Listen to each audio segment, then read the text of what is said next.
Hello' গাইছ, অসমবাসী ৰাইজ, ভূপেন চাংমাই ব্লগটিলৈ আপোনালোকক স্বাগতম জনাইছোঁ। মই আজি আপোনালোকক অন্য এটা ভিডিঅ' দেখাবলৈ লৈ আহিছোঁ। বানপানী, কৃত্ৰিম বানপানী সৃষ্টি হৈ অসমৰ খেতিয়কসকলৰ এনেকুৱা অৱস্থা হৈছে। চাওক, ওলাবলগীয়া গছবিলাকৰ এতিয়া ধানৰ ওপৰেদি কি হৈছে, বানপানী আহি আৰু খেতিয়কসকলৰ এতিয়া হাহাকাৰ সৃষ্টি হ'বলৈ গৈ আছে। চাওক, ইয়াত পানী আৰু পানী, কেৱল পানী। আপোনালোকে দেখিবলৈ পাইছে, মই এতিয়া এটা ছাতি লৈও তত পোৱা নাই, ইমানেই পানী। আৰু অলপ আগতে দেখোঁতে পানীটো অলপ তলত আছিলে, কিন্তু ওপৰলৈ উঠি আহিলে আলিৰ ওপৰেদি এতিয়া পানী গৈ আছে। চাওক, এইবিলাক পানী দেখিছে আপোনালোকে, পানী পূৰা পানী হৈ গ'ল। আৰু এতিয়া ধানৰ ওপৰেদি পানী গৈ আছে, অহৰহ পানী আহি আছে। নলা নৰ্দমাবিলাক ঘৰৰ পৰা নলা নৰ্দমাৰ পৰা আহি পানী কিছু আহিছে আৰু কৃত্ৰিম বানপানী সৃষ্টি হৈ এনেধৰণে পথাৰৰ হিমৰ পৰা হিমলৈ একেবাৰে পানীয়ে জলমগ্ন হৈ আছে। আপোনালোকে নিশ্চয় দেখিবলৈ পাইছে।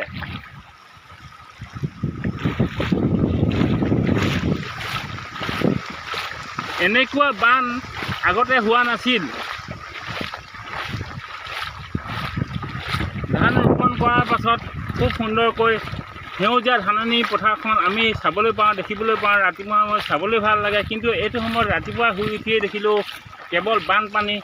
যোৱাকালি 5 বজাৰ পৰা একেৰাহে মুষলধাৰে বৰষুণ পৰাৰ কাৰণে এনেধৰণে কৃত্ৰিম বানপানী সৃষ্টি হৈ খেতিয়কসকলৰ হাহাকাৰ সৃষ্টি হৈছে। দেখিছে আপোনালোকে, চাৰিওফালে আপোনালোকে দেখিবলৈ পাইছে কেৱল পানী আৰু পানী। ইয়াত আলিটো এতিয়া জাল মাৰিব পাৰিব, এনেকুৱা পানী হ'ল। আমাৰ আলি পদূলি বুৰি গৈছে। আমাৰ আলি আহি পৰা দেখুৱাব লাগিব নহয়। আহি ধান থাক কৰি দিম। আমাৰ পকা আলিও বুৰি গৈছে, চব বুৰি গৈছে। এইবোৰ দেখিছা নহয়, মাছ গৈছে, মাছ ইয়াত পূৰা গৈছে।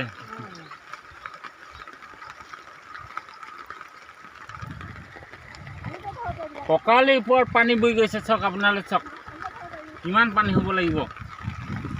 ধাৰাসাৰ বৃষ্টিপাত, প্ৰবল বৃষ্টিপাত, মুষলধাৰে বৰষুণ পৰাৰ কাৰণে এনেকুৱা অৱস্থা হৈছে। কৃত্ৰিম বানপানীৰ সৃষ্টি হৈছে, কৃত্ৰিম বানপানী।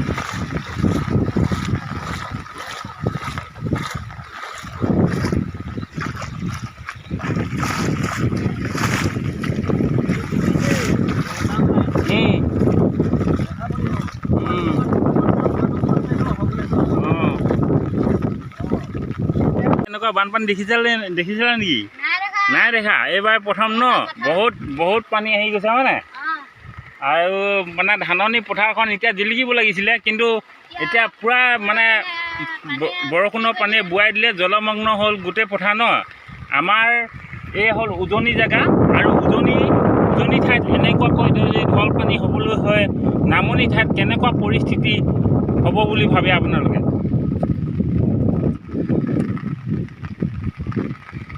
আৰু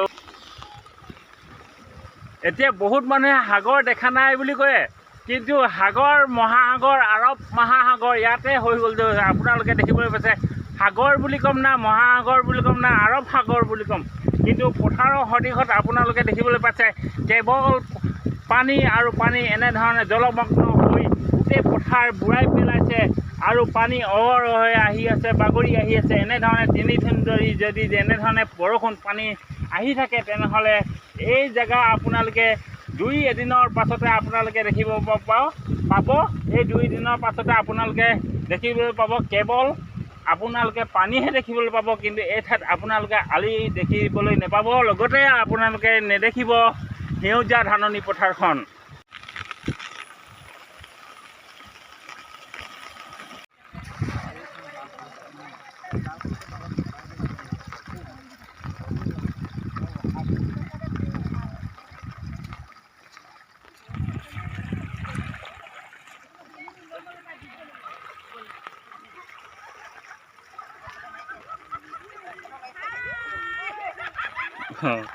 দেখিছে আপোনালোকে জাল পতা টেকনিকটো, মাছ ধৰা টেকনিকটো অলপ বেলেগ ধৰণৰ, বেলেগ এটা ষ্টাইলৰ। এই আলিৰ ওপৰেদি মানে পানীত ধৰি আছে।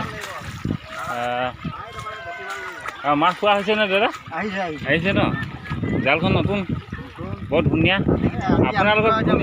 আপোনালোকে জালখন বৰ ধুনীয়াকৈ মিলি গৈছে আৰু মাছ আহিব লাগে। আহিছে ন? ইয়াত মাছ ভৰাই আছে ন? কি মাছ আছে? দৰিকণা আহিছে ন? দৰিকণা আৰু হেৰি আছে, ভেচেলি হেৰি আছে, এনেকুৱা আহিছে ন? কিবা কিবি মাছ আহিছে ন? আহিছে ন? এনেকৈ বিভিন্ন ধৰণৰ মাছ আহিছে আৰু জলমগ্ন হ'ল ঠাইডোখৰ। আপোনালোকক দেখাইছোঁ ঠাইডোখৰ বহুত মানে জলমগ্ন হ'ল। আৰু যোৱাকালি 5 বজাৰ পৰা একেৰাহে মুষলধাৰে বৰষুণ পৰাৰ কাৰণে এনেধৰণে জলমগ্ন হোৱাৰ কাৰণে ৰাইজে এতিয়া দেখিছে আপোনালোকে মানে মাছ ধৰাত মানে সেই মাছ ধৰাত লাগিছে আৰু দেখিছে মোৰ ভৰি। আপোনালোকে এনেকৈ দেখিলে হয়তো এতিয়া কিহত পথাৰত খোজ কাঢ়িছে বুলি ভাবিব, নতুবা কি বুলি ক'ব। আপোনালোকে যদি সাগৰ নাই দেখা আহক চাবলৈ। এই সাগৰ বুলি ক'ম না মহাসাগৰ আৰৱ সাগৰ বুলি ক'ম, দুই চবফালে চব কেৱল পানী আৰু পানী। সাগৰ মহাসাগৰ আৰৱ মহাসাগৰ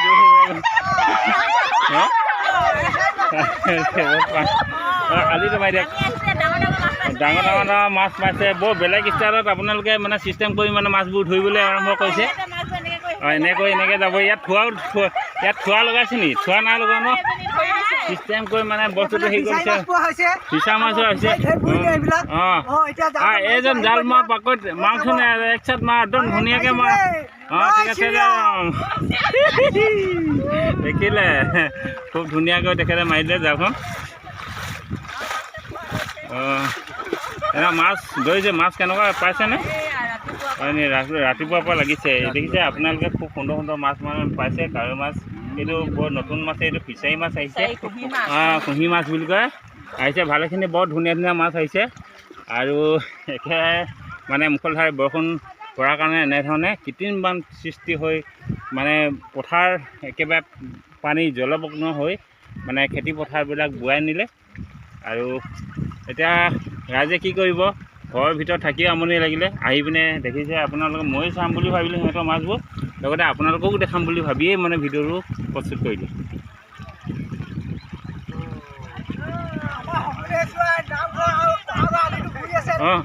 কৈ দিয়ে।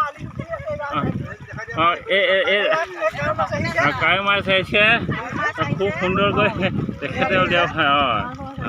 কাৱৈ মাছ আহিছে, পুৰি খাবলৈও ভাল হ'ব। মুঠাই উঠি আছে ভিতৰত।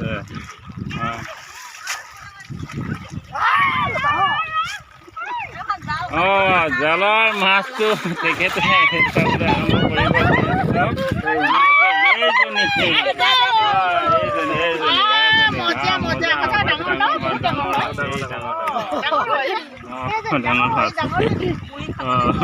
পুৰি খাব লাগিব, পুৰি খাব লাগিব।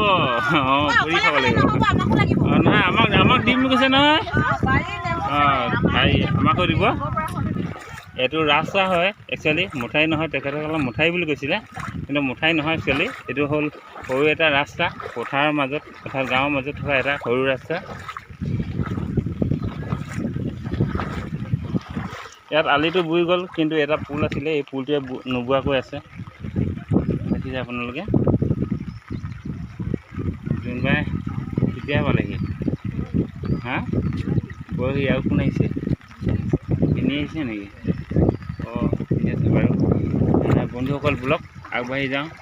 যেনে তেনে আহি তেখেতসকলৰ ভিডিঅ' এটা ক্লিক কৰিম বুলি ভাবিলোঁ, আপোনালোককো দেখাম বুলি ভাবিলোঁ, তাতে ময়ো চাম বুলি ভাবিছিলোঁ। ঠিক আছে বন্ধুসকল ভিডিঅ'টো ইমানতে সামৰিছোঁ। কালিলৈ আপোনালোকক পুনৰ লগ পাম। আজিলৈ বাই বাই যায় এখন।